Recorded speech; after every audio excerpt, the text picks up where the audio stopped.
poverty, therefore, has been observed to be greater for women-headed households. Validation of the draft report on GRB has therefore come at the right time to guide policy decisions on gender-related issues in connection to the national budget and other commitments by donors and partners to gender equality, especially in the context of the MDGs, the page, and the Gambia's Vision 2020. Distinguished ladies and gentlemen, advocate for gender-responsive budgeting and the allocation of adequate resources and public expenditure for all sectoral programs is critical for the achievement of the goals and objectives of the Gender and Women Empowerment Policy 2010 to 2020. Gender-responsive budget work is about ensuring that government budgets and related policies and programs address the needs and interests of individuals that belong to different social groups.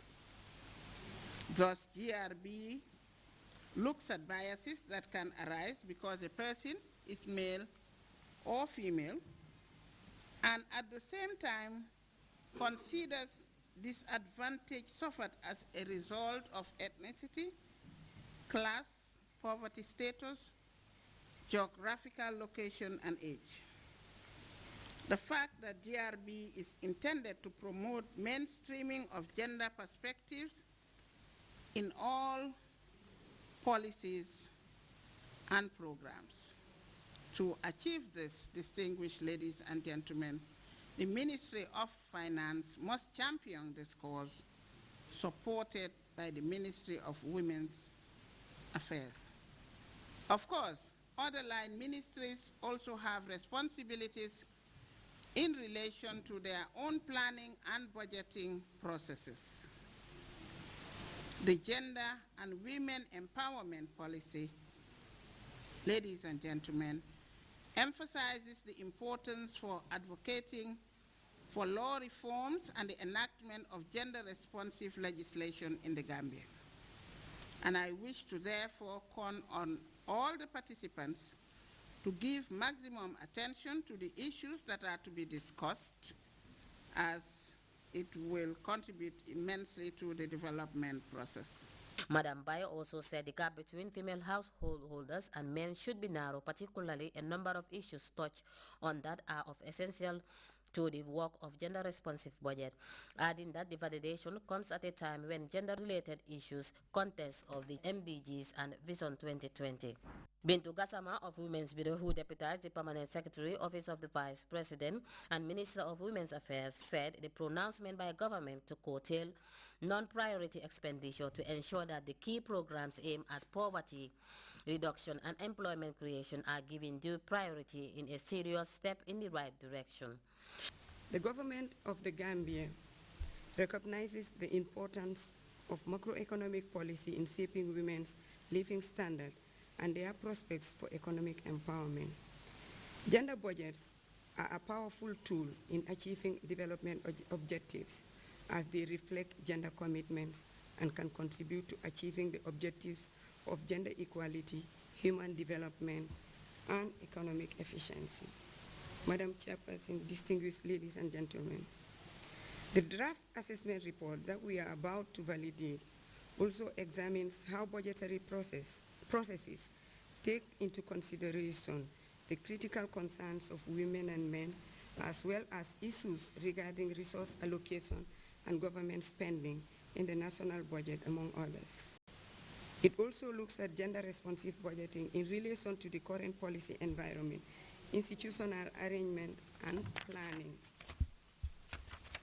budget processes, the stakeholders, and how they can build on a synergy to ensure that GRB, that is gender-responsive budgeting, is mainstreamed in the budgetary process.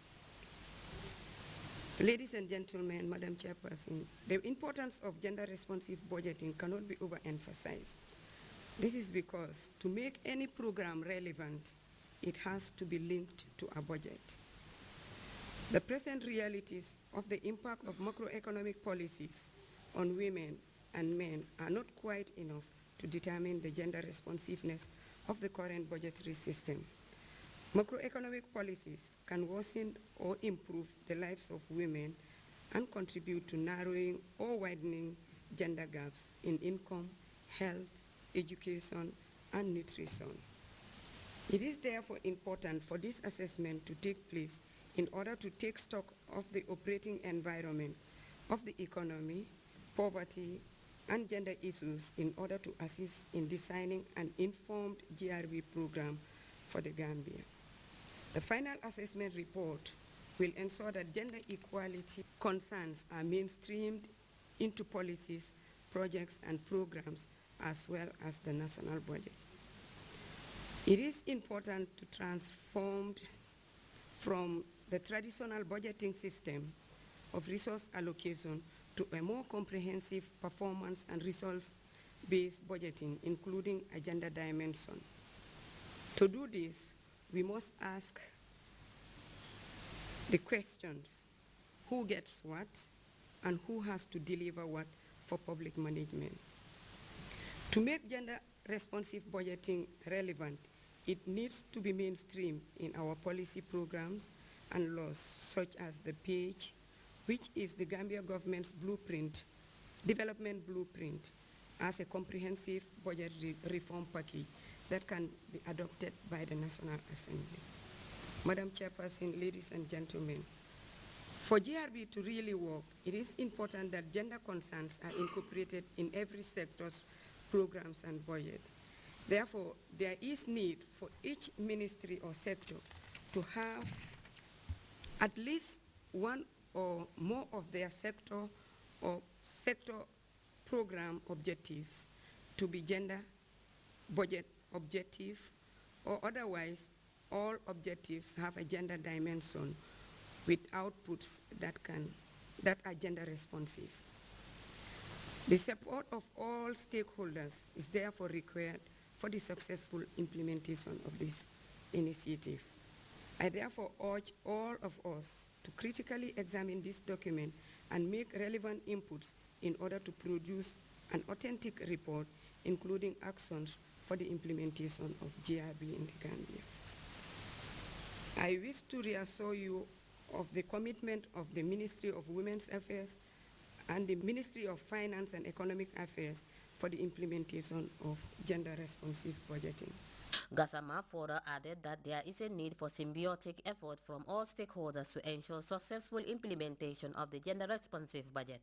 During her presentation, Dr. Siga Jan revealed that the gap between the rural poor and urban poor needs to be bridged as poverty levels are more inherent in urban areas. The synergy for various stakeholders aim at disseminating effectively an efficient gender-responsive assessment report that will make a difference in the lives of all women and girls. And with that, we now come to the end of tonight's edition of the program. Until then, have a pleasant evening. Bye-bye.